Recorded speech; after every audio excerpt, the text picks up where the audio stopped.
যে যেখানে বসে আমার এই ভিডিও দেখছেন সকলকে স্বাগত জানাচ্ছি। আজকে আপনাদের নিয়ে এসেছি প্রত্যন্ত গ্রাম থেকে চর।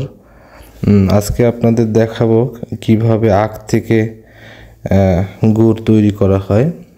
এই আখ মাড়াই করা হচ্ছে। আখের রস দিয়ে কিভাবে গুড় তৈরি করা হয় সেটি দেখানোর চেষ্টা করব। এটি হলো গুড়ের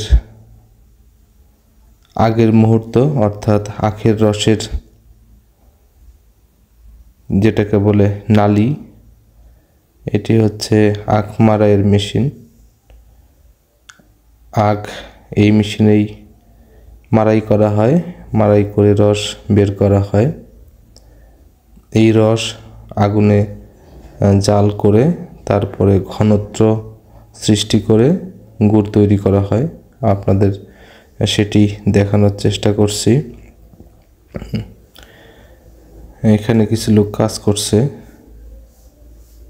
এখানে আখের রস জাল করা হচ্ছে। এটা অল্প কিছুক্ষণ আগেই চুলায় বসিয়ে দেওয়া হয়েছে। এবং এদিকটা যদি দেখানোর চেষ্টা করি,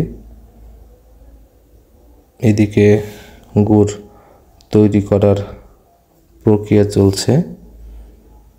দু হাত দিয়ে এই ব্যক্তি গুড় তৈরি করছে। আর সকলকে ধন্যবাদ জানাচ্ছি আমাদের সাথে থাকার জন্য। সকলের সুস্বাস্থ্য কামনা করছি। আল্লাহ হাফেজ।